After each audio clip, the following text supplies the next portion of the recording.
Nadie muere en esta selva, nacerás cada día. Tus brazos. Buenas noches a todos y a todas. Vamos a dar comienzo al encuentro virtual de hoy a cargo del doctor Ariel Antonelli. Les recordamos que a lo largo de la clase pueden participar con micrófono y cámara a fin de que ésta sea más dinámica.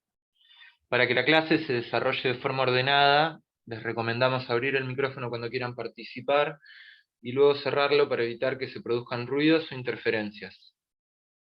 Por último, ante cualquier duda o dificultad pueden escribirme por medio del chat para que les brinde soporte. Muchas gracias y cuando quiera, doctor, puede comenzar.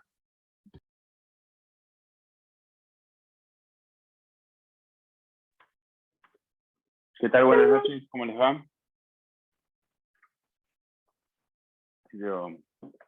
Buenas noches a todos, espero que estén bien.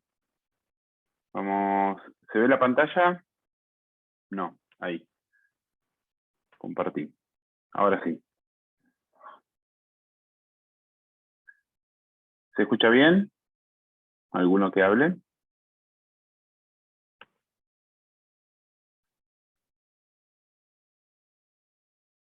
Buenas noches.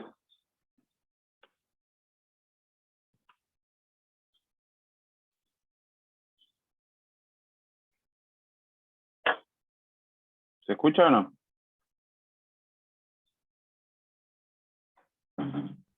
Sí, se escucha perfecto, doctor. Ah, listo. Bueno, chicos, colegas, amigos, vamos a empezar. Y antes de comenzar, bueno, quería saber a ver si tenían alguna duda sobre la clase. La idea es hacer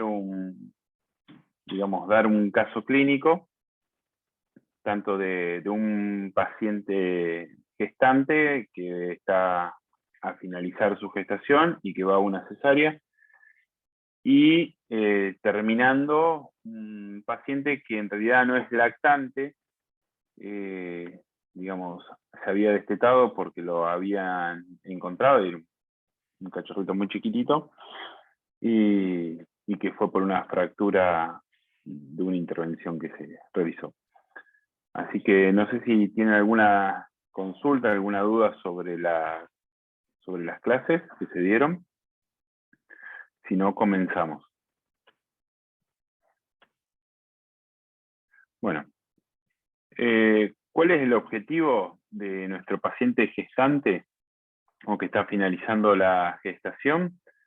Es siempre que vamos a realizar una anestesia en estos pacientes, si es una intervención en un paciente que está gestando, lo que nos interesa o lo que le interesa realmente al tutor es que no se afecte la vida de los cachorros. Sabemos que tenemos la placenta, es muy lipofílica, y las drogas, la gran mayoría de las drogas van a pasar a los fetos.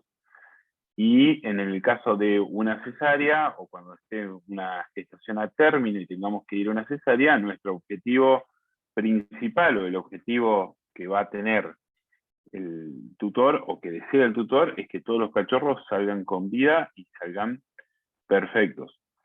Si bien eso depende de muchas cosas, depende del clínico que la observó, de los controles que se realizaron, pero en nuestro procedimiento anestésico tenemos ciertas drogas que vamos a ir utilizando o que vamos a poder o vamos a necesitar utilizar para lograr ese objetivo.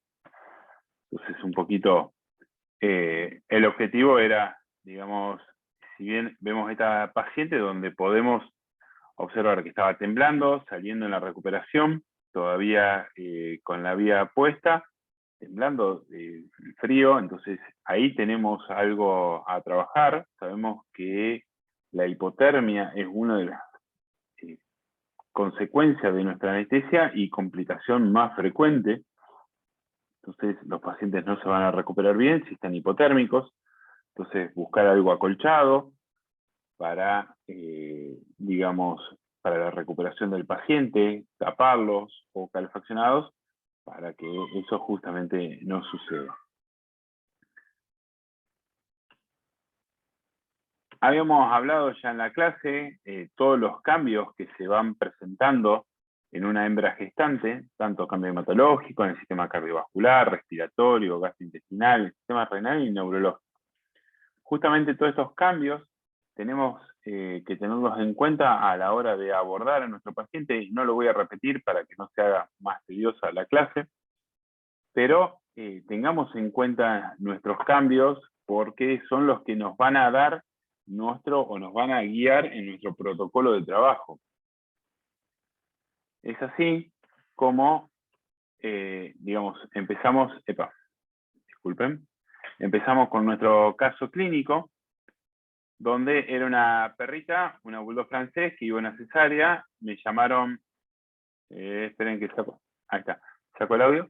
Me llamaron para la cesárea de esta bulldog francés. Cuando llego, estaba canalizada en una jaula de internación. La verdad que dejaba bastante que desear el lugar donde estaba, porque no era en un lugar acorde para una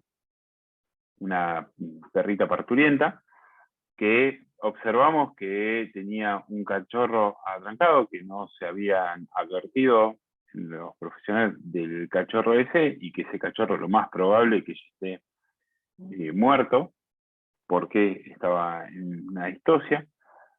Entonces, ese paciente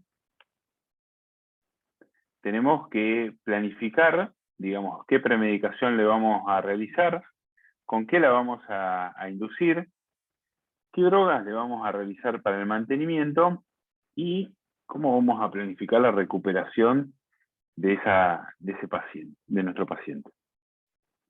Recordemos que para el tema de las drogas, como ya habíamos hablado, el tipo de placentación que tienen los perros y gatos, y entonces que la gran mayoría de las drogas van a pasar, y que es una placentación de tipo endotelio corial, donde va a haber una lesión bastante importante de del útero. ¿Qué drogas tenemos para hacer en cada etapa? En la premedicación podemos utilizar acetromicina, benzodiazepina, opioides, agonista 2.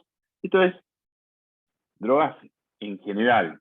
Ahora vamos a charlar un poquito qué es lo que podemos utilizar y qué no, si bien repasando un poquito lo de la clase, y diciéndole un poco particularmente lo que hago yo en el día a día. Dentro de lo que es la premedicación, vemos un grupo de drogas que tenemos disponibles. Acá, la realidad que dentro de la premedicación, generalmente lo que utilizo son los opioides, como el remifentanilo, los agonistas 2-alfa, alfa-2, adrenérgicos, particularmente no los utilizo. Hay algunos trabajos donde habla la utilización de la dexmedetomidina en dosis baja, hablando de 0,5 microgramos kilo, o en infusiones continuas o incluso más bajas, que pueden llegar a utilizarse. Particularmente no las utilizo. Veo que está Tania dentro del grupo, si quizás me gustaría saber la opinión. Después, dentro de la inducción, lo que utilizo habitualmente es el propofol. La alfaxolona no está en Argentina, sería una droga ideal a utilizar en la inducción de estos pacientes. Y el mantenimiento, particularmente lo hago con propofol, combinado con el remifentanilo, que ya lo utilizamos. El remifentanilo, que ya lo utilizamos. No hago una anestesia inhalatoria, digamos, no uso gases. Si bien hay colegas en Argentina que he charlado bastante y que realizan un mantenimiento con gas hasta que el colega realiza la extracción del útero y evalúa ahí recién de sacar el gas. Lo que es como relajante muscular, a mí me gusta utilizar el becuronio.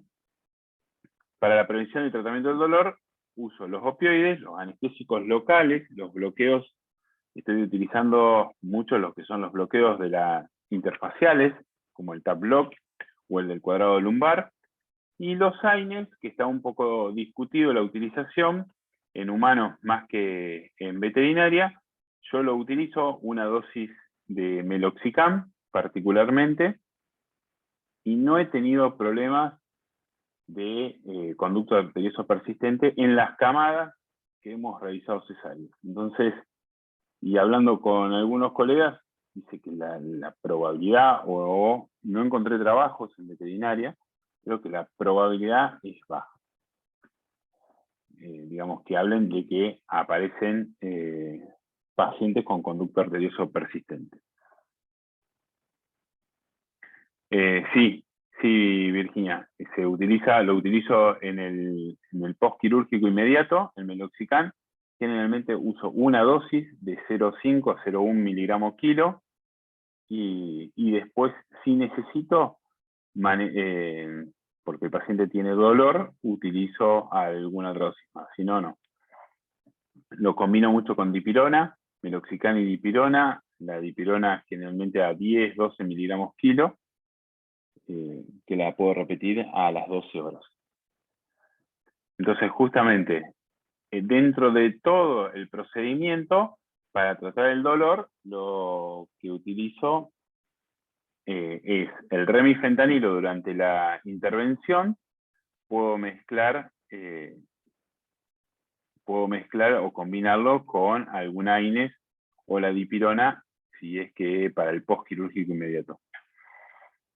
Algunos trabajos en humanos hablan de que favorece la aparición de conducto arterioso persistente. Por eso es que justamente hablan de que en veterinaria no utilizarlo. Bueno, un poco acá la utilización de los AINES en medicina veterinaria. Esto es un capítulo del libro que cualquier cosa, si no lo llegan a tener al libro, me escriben y trato de compartirlo. Y siempre es muy importante, digamos, y vuelvo a insistir en el tema del monitoreo del paciente durante la intervención, tratando de mantener todas las constantes lo más estable posible y que el paciente no tenga complicaciones. Si garantizamos la analgesia, la hipnosis, a veces, obviamente yo les comentaba de que suelo utilizar bloqueantes neuromusculares, entonces perdemos ciertos datos de la hipnosis y tenemos que garantizarla, porque el paciente, obviamente, si no va a suceder que va a estar despierto y no va a estar en un buen plano anestésico y vamos a estar cometiendo un error porque va a estar bloqueado. Pero la analgesia, la hipnosis, la relajación muscular la garantizamos con un bloqueante, entonces estaríamos logrando una buena intervención.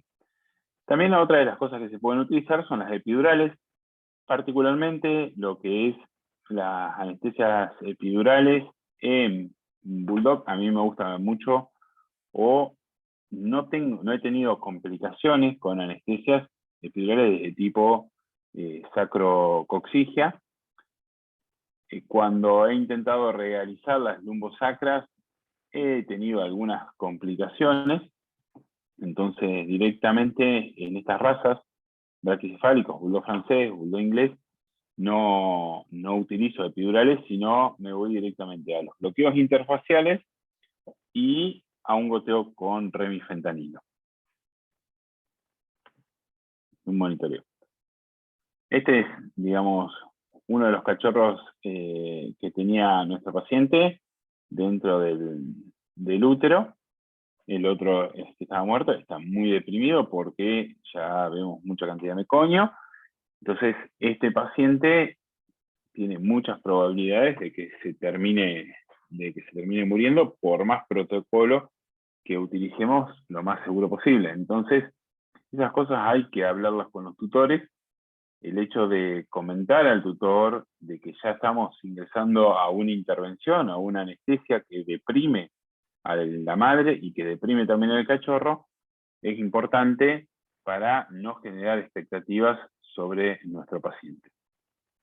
Igual, siempre el tema de ir estimulando, el paciente estaba conectado todavía a la placenta para evitar justamente o para intentar de que se vaya recuperando y vaya eliminando las drogas que se encuentran en su organismo.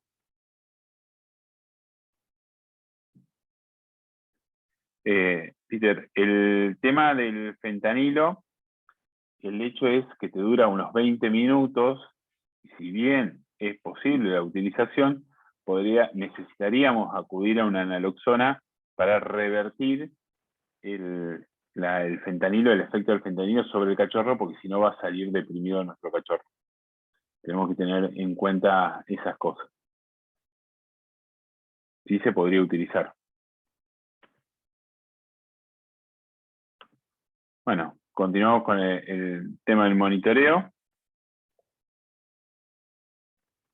Y bueno, después el cachorro se recuperó, salió bien, gracias a Dios. Pero es un cachorro que estaba bastante deprimido. Acá ya se le armó un lugar mucho más confortable a nuestro paciente. Es muy importante el tema de la recuperación de nuestros pacientes que estén en un lugar confortable, tanto antes del ingreso a la clínica como en el post quirúrgico inmediato. Eso muchas veces no lo tenemos en cuenta como profesionales o en muchos lugares donde a veces me llaman para realizar intervenciones, anestesias, no se tiene en cuenta y se nota la gran diferencia, primero, ante el tutor, segundo, los pacientes, cómo se encuentran y cómo se recuperan. El tema que hablábamos hoy, del calor, de que no pasen frío, de estar sobre un ambiente acolchado, cómodos dentro de las jaulas de internación. Bueno, y en cuanto al paciente neonato, este es el gatito que les comentaba. Es un paciente que me llamaron para hacer una intervención porque tenía una fractura de miembro que lo habían encontrado. Bueno, repasando la parte de fisiología, como ya estuvimos hablando en la clase, que no vamos a tocar mucho. Y dentro de las drogas que podemos utilizar, nuevamente citamos a todos los grupos de drogas o dentro de las drogas que vamos a tener en cada uno de las etapas de nuestra anestesia. En este caso, lo que tenemos que tener en cuenta que fundamentalmente lo que es la estabilidad cardiovascular, te contesto, Walter, en el cachorro no pasan los bloqueantes neuromusculares como los no despolarizantes, como el becuronio, el rocuronio, no pasan al cachorro, entonces lo podés utilizar tranquilamente. No vas a tener problemas. Igualmente, de tener rocuronio, prefiero el rocuronio porque tiene una recuperación y una corta duración, y cuando utilizo becuronio, utilizo habitualmente la mitad de la dosis. Digamos, cuando tengo rocuronio, utilizo rocuronio que me gusta más. Cuando no consigo el rocuronio, utilizo el becuronio a mitad de dosis. La dosis es 0,1 miligramo kilo que se puede llegar a utilizar, y generalmente que la presentación que viene por lo menos en Argentina es de 10 miligramos el frasquito, que viene liofilizado, hay que reconstituir y te queda, si lo reconstituís en 10 mililitros, te queda 1 miligramo por mililitro, es decir, te queda 1 centímetro cada 10 kilos utilizando esa dosis. Yo lo que utilizo generalmente es la mitad de la dosis, entonces el efecto es mucho más corto, y al ser más corto, puedo trabajar sobre el paciente y puedo monitorizar mejor al paciente.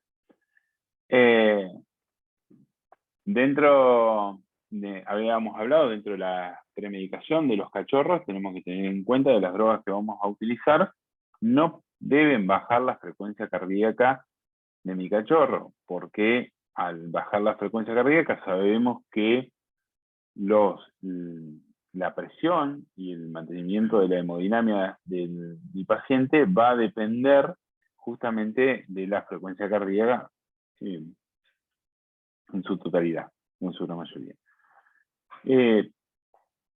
Pero no podemos dejar de perder o de tener en cuenta el tratamiento del dolor. Para el tratamiento del dolor, habitualmente, o lo que se puede utilizar, son los anestésicos locales, y vamos a realizar, digamos, si podemos realizar algún bloqueo, siempre y cuando teniendo en cuenta las dosis y la toxicidad de las drogas, básicamente lo que es lidocaína o bupivacaína. Si tenemos que ingresar abdomen, yo uso muchísimo lo que es la bupivacaína intraabdominal, que ya se dio bastante en las clases, porque me garantizan una muy buena analgesia postquirúrgica, y en las primeras 6 horas, si utilizo la bupivacaína, y una recuperación excelente de los pacientes. Es más, en general, en todo paciente que ingresa a abdomen, hago una dosis de bupivacaína intraabdominal, y si no, si puedo, realizo bloqueos.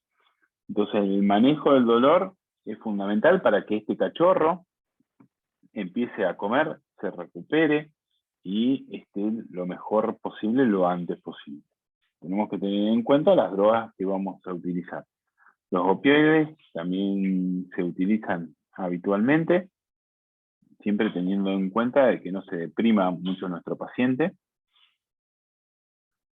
Bueno, este paciente lo que hicimos era un cachorrito, lo primero que se hizo fue medir la glucemia, se canalizó y directamente lo que era la fluidoterapia se pasaba por llave de 3 vías y se iba pasando con bomba de infusión.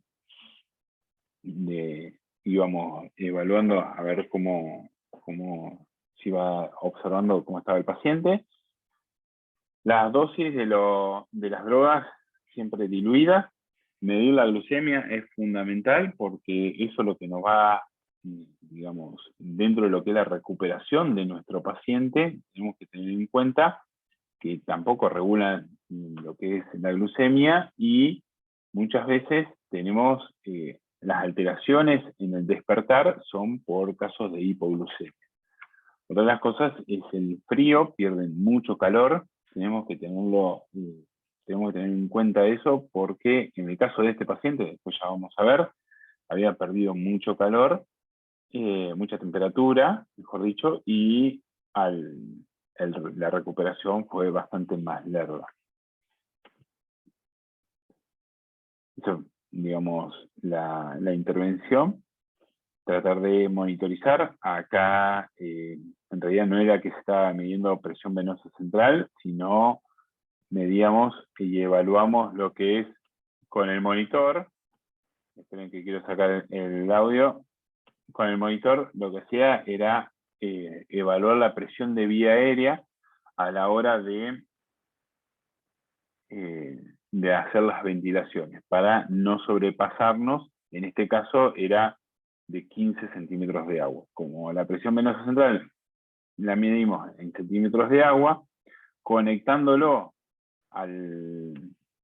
no sé si se alcanza a ver, pero bueno, justo acá en el codito, acá coloco el transductor, que tiene que estar a la altura de los pulmones, y de esa forma puedo evaluar en mi monitor, puedo evaluar la presión de ventilación. Entonces justo hoy estaba viendo en el grupo que hablaban un poco de ventilación mecánica. Es una de las formas que tenemos con ventilación asistida, obviamente no es ventilación mecánica, pero es una de las formas que tenemos como para evaluar la presión inspiratoria para no generar daños, la presión pico, ojo, no es la media, pero la pico, para no generar daño a nivel pulmonar. Me preguntan qué dosis de bupivacaína intraabdominal. Utilizo 2 miligramos kilo diluido en 1 mililitro kilo. Esa es la dosis que utilizo de bupivacaína intraabdominal. Siempre intentando, la dosis va de 1 a 2 miligramos kilo, siempre diluida, y siempre intentando que de colocarla cuando ya están en los últimos puntos el cirujano, cosa de que no se salga.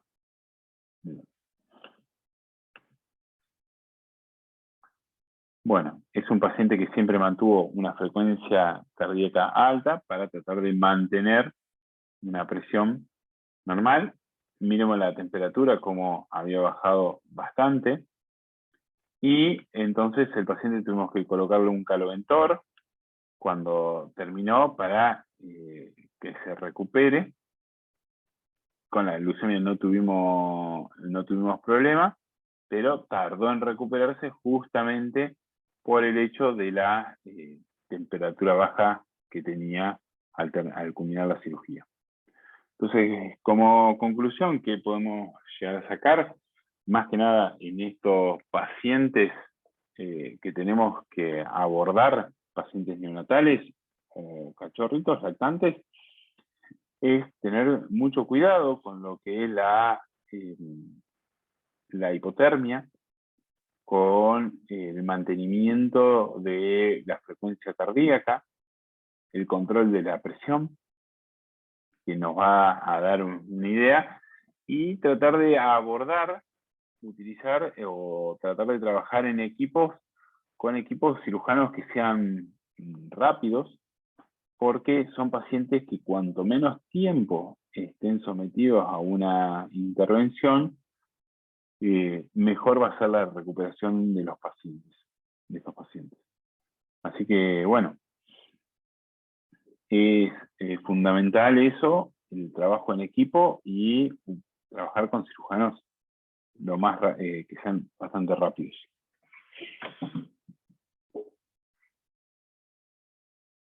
Bueno, chicos, no sé si tienen alguna duda, alguna consulta. Tania, me gustaría, no sé si estás ahí, saber un poco tu experiencia. Hola, aquí estoy. Sí, ¿cómo le va? Bien, Ariel, ¿cómo estás? Bien, bien. ¿Todo bien? Todo lindo. Con Qué calor por acá. ¿Verdad? Uy, no, por acá está haciendo un frío terrible. Me imagino. Está haciendo un frío terrible. No. Ven, te cuento, yo generalmente para cesáreas, Ujú. yo trato de hacer el acercamiento minimalista. ¿Sí me explico? Trato de, generalmente, nosotros nos llegan muchas distocias, porque tenemos un departamento de reproducción bastante establecido, entonces nos llegan muchas distocias y muchas cesáreas programadas, ¿sí? Hacemos por lo menos 1 o 2 por semana. Y yo siempre trato el acercamiento minimalista porque la idea que lo que nosotros hacemos es tratar de que la anestesia y la recuperación sean cortas para que la mamá se pueda ir del hospital tan pronto estén todos los cachorros. Ella se recupera de anestesia y se van todos del hospital. Entonces yo trato de utilizar, hago premedicación con fentanilo y hago inducciones ya sea o con alfaxalona, no sé si ustedes ya tengan disponibilidad de usar alfaxalona, No, o propofol. no la tenemos. Claro. Uso ambas. Son cortos, de metabolismo rápido y son efectivos. Hago epidurales, eso sí, con morfina libre de preservativo, porque eso generalmente, o sea, ya cuando tú tienes la experiencia, una epidural, tú te debes demorar 10, 15 segundos haciendo una epidural. No uso anestésicos locales precisamente por lo que hablábamos anteriormente, que el paciente se va del hospital tan pronto se recupera. Estos no son pacientes que uno deja hospitalizados, pues obviamente por los cachorros, ¿no? Inhalada, tan pronto salen los cachorros, utilizo ya sea hidromorfona o metadona en la mamá para obviamente mejorar la analgesia. Cachorros, como tú mencionabas, todos llevan naloxona, no por el hecho de que yo crea que lo necesiten, sino por el hecho de que uno nunca sabe, ¿no es cierto? Algo de presión respiratoria, particularmente si los pacientes o la mamá ya lleva mucho tiempo en distrés, que como todos sabemos, algunas veces se demoran en llevar a la mamá al hospital y pues para tratar de evitar depresiones respiratorias, ¿no es cierto? Que uno pueda decir, sí, esto puede ser por el opioide, no estoy segura, todos llevan naloxona. Todos llevan. Y ahí porque justo, disculpa Tania, porque No, justo dale, dale. un colega pregunta cómo se la colocan. ¿Se la colocan en el cordón umbilical No, bajo la lengua. o bajo la lengua? Bajo la lengua Sí. sí. Acuérdense Son que los todo lo dos. que sea oral transmucosa, la absorción es como si lo colocaras directamente en la vía intravenosa. Está. Sí, yo particularmente no la utilizo, porque como utilizo remifentanilo, Ya. cortamos y trato de no utilizar opioides postquirúrgico, digamos, inmediato en la madre, por la posibilidad de pasar, digamos. Pero bueno, si a todo le ponen naloxona, obviamente esa posibilidad la cortamos bastante. Sí. Ujú. ¿Y qué opinas de los AINES en la madre? Esa cuestión de los AINES es bien complicada. Hace poco, lo tengo que buscar, hace poco salió no hace mucho, salió un estudio en donde hablaban del el uso de AINES posquirúrgico en la mamá y el paso en la leche, y creo que básicamente lo que salió de ese estudio es que no, el problema es que no tenemos el número de pacientes necesario para poder determinar qué es lo que sucede. En los humanos eso está bien descrito, el paso de los opioides en la leche, eso está supremamente bien descrito. En veterinaria no tenemos el número de animales necesario para poder determinar si este número es estadísticamente significativo. Entonces siempre tú sabes, está el grupo que dice no, está el grupo que dice sí, no pasa nada. Según este estudio que hicieron, ellos no encontraron diferencia significativa y no encontraron daño en los cachorros. Pero de nuevo, tú sabes, cuando uno lee esos estudios, hay que leerlos con el lente, ¿cierto? Con el lente investigador que dice uno, ¿será que me arriesgo o será que no me arriesgo? Aquí no los usan, por ejemplo. No los usan. No, No. Yo no he usan AINES visto, postquirúrgico. claro, he visto en las camadas que he utilizado, digamos, no he tenido complicaciones de Ajá. conducta, por lo menos, aparte tengo un muy amigo acá en Rosario, digamos, donde yo estoy, Uh-huh. muy amigo que es cardiólogo, de mucha experiencia, y entonces dice, la verdad que yo no veo, a ver, no es que hacemos tantísima como ustedes, pero siempre en el mes hacemos 2 cesáreas o 3 cesáreas, y entonces, pues sí, imagínate que si a todo le colocas una dosis de meloxicam o 2 de meloxicam, tendrían que aparecer cachorros, y no aparecen tanto. Es más, Ductus, el último que operamos fue en el 2019, así que operamos 3 seguidos y después no operamos más. Claro. Porque no han aparecido tantísima cantidad. Hay que ver, lo más probable es que falte diagnóstico, de que muchos colegas derivantes, digamos, envíen ante un caso, pero bueno, falta a lo mejor errores ahí de derivación, pero bueno, no hay tantísimos casos. Pero es más que nada, y lo aclaro siempre, es más que nada una cuestión o una visualización personal, no porque haya algún trabajo que diga que sí o que no. Correcto. Ahí Sí, una de las colegas, disculpe, pregunta, ¿qué dosis de naloxona utilizan? Creo que una gota nomás, pero no sé. sí, eso es una gotita, 2 gotitas bajo la lengua y eso es todo. Ajá, ahí está. Yo uso la parecía jeringa de que- insulina porque como tiene la agujita bien pequeñita, saco la naloxona, cachorrito, una gotita, 2 gotitas y me van pasando los Claro, cachorros exactamente. Y le como una vas línea de colocando. producción. Ahí está. Y después, uno de los colegas pregunta si utilizan, pregunta el tema de los alfa-2 y los reversores. Yo particularmente no los utilizo. Yo tampoco. Sé que ha salido un trabajo el año pasado de la utilización de la dexmedetomidina, y hay colegas en Perú que los utiliza bastante. La verdad que particularmente no los utilizo, prefiero un protocolo más conservador sobre la madre y los cachorros. Yo soy igual. Yo hago exactamente lo mismo. Tampoco benzodiazepinas. Tampoco benzodiazepina, exactamente. Porque las benzodiazepinas, acuérdate que son 97% unidas a proteínas. El problema es que la proteína, en el momento en que pasa el cachorro, es muy difícil de que salga y pueden ocasionar unas, no es necesario, sí, es depresión del sistema nervioso central en los cachorros y son muy difíciles. Acuérdate que el flumazenil no se puede aplicar sino por vía intravenosa. Entonces, ¿cómo revertes a los cachorros? Es supremamente difícil. Netamente inducción con propofol, sí. Eso es lo que yo hago cuando no tengo alfaxalona.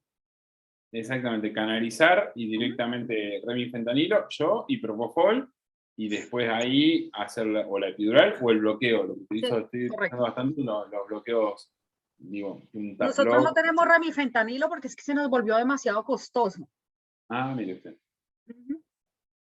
Entonces todo es fentanilo. Yo hago las epidurales con morfina libre de preservativo, Ajá. porque lo que yo necesito es que el animal se vaya caminando después de la epidural. Sí. Bueno, allá seguramente son bastante más rápidos, pero acá entre que hago la epidural y terminamos la intervención y la madre, digamos, está consciente y está bien, y se va la hora, que es lo que dura la lido. Entonces, generalmente, por eso uso lidocaína. No utilizo morfina porque no tenemos libre de excipientes, digamos. No tenemos. Entonces, no la utilizo la morfina. Pero bueno, se puede utilizar, obviamente. Dice la doctora María Virginia, ¿por qué no es recomendable la anestesia inhalatoria? Sí, yo uso anestesia inhalatoria para mantenimiento en todas mis cesáreas. Y cerrás el vaporizador antes de sacar los cachorros, o No. cómo lo manejas? No, ¿No? anestesia Mira. inhalatoria, porque es que la anestesia inhalatoria, pensemos que la distribución y la farmacocinética de la anestesia inhalatoria es distinto a la anestesia inyectable. La anestesia inhalatoria va para la mamá. Obviamente sí, puede haber paso a los cachorros, pero acuérdense que el paso y la eliminación es por vía aérea y el metabolismo es mínimo, entonces no tiene por qué afectarse demasiado a los cachorros, a no ser de que haya una alteración de la presión sanguínea que sea tan severa que eso ocasione el problema de los cachorros. Pero Claro. directamente la anestesia inhalada no tiene por qué afectarte el estado de los cachorros.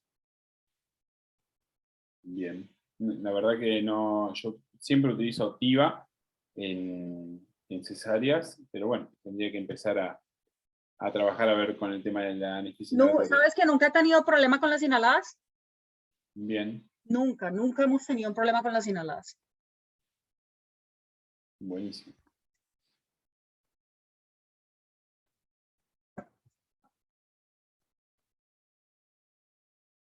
No sé si alguna consulta más, chicos. Si algo ya saben que para eso está el chat, ¿no? Entonces, Sí. si necesitan cualquier duda, consulta que salga después, pongan en el chat que ahí está el doctor Ariel, o ustedes saben que si yo tiempo, yo también, El tema del remifentanilo no, porque se no es metaboliza por necesario. la cirrosis plasmática y no necesita reversores. Correcto. Absolutamente correcto. Mi querido Ariel, me tengo que ir. Bueno, muchas gracias. Gracias, chiquillos. Ya saben, si tienen preguntas al chat. Estamos. Muchísimas gracias, Tania. Un Que abrazo, tengan una chiquillos. buena noche. Chao, Ariel, Hasta que luego. vaya bien. Gracias.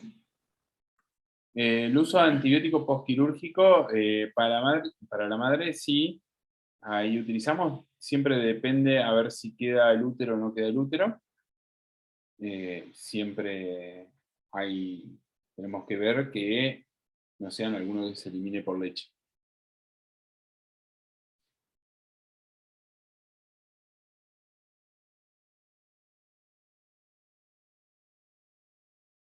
El fentanilo, sí, en el caso, bueno, la doctora comentaba que ella usa mucho fentanilo. Yo particularmente uso el Remi, pero el fentanilo lo vas a hacer en la premedicación antes de la inducción para empezar a tratar el dolor. Y así, después que sacaste los cachorros, usar la naloxona, por lo que comentaba. Discúlpame, sí, ¿qué pregunta? ¿El tema de los antibióticos o qué pregunta? Un protocolo de manejo anestésico para cesárea. Particularmente, bueno, ahí, si escuchabas con la doctora, teníamos 2 protocolos, en cierta forma, que ustedes pueden evaluar y pueden utilizar el que más se adecue a su método de trabajo. Yo lo que utilizo mucho son remifentanilo, propofol y bloqueantes neuromusculares como becuronio o rocuronio. La recién Tania comentaba que ella lo que utiliza es fentanilo, propofol o anestésicos inhalados y las epidurales. Esos serían como 2 posibles protocolos con las drogas que pueden llegar a utilizar. Siempre no existe un protocolo ideal. Digamos, el protocolo es el que se adapte al paciente y el que se adapte a nuestra forma de trabajo y al lugar donde estamos trabajando. El protocolo lo vamos a armar nosotros. Siempre acostúmbrense, chicos, colegas, a armar un protocolo dependiendo su forma de trabajo. Yo generalmente, como hablamos muchas veces en las clases con los alumnos de la facultad, utilizo un protocolo que le sirve al paciente, fundamental y principalmente, y me sirve a mí porque hago realizando anestesia de forma ambulatoria. Tengo colegas dentro de la cátedra que utilizan protocolos diferentes porque ellos quedan con el paciente más tiempo, ellos hacen un seguimiento más tiempo sobre el paciente y entonces cada uno va a armar un protocolo dependiendo a cómo se encuentra el paciente y a su método de trabajo.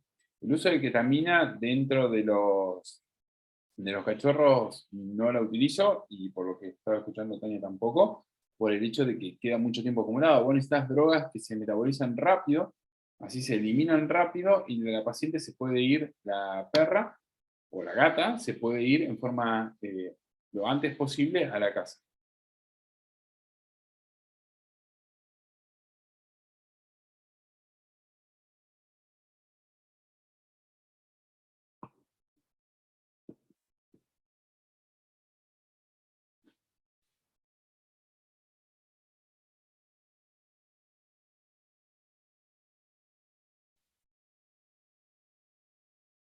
Bueno, chicos, si no hay más preguntas, nos vemos el lunes que viene, si quieren. Cualquier duda, cualquier consulta, nos encontramos en el chat. Muchísimas gracias a todos. Muchas gracias, doctor, por la participación. Les recuerdo a todos los asistentes que a partir de mañana podrán encontrar la grabación de la clase en el campus virtual. Ante cualquier consulta pueden escribir por medio del foro general del curso. Muchas gracias y buenas noches. Muchísimas gracias. Hasta luego a todos. Que descansen.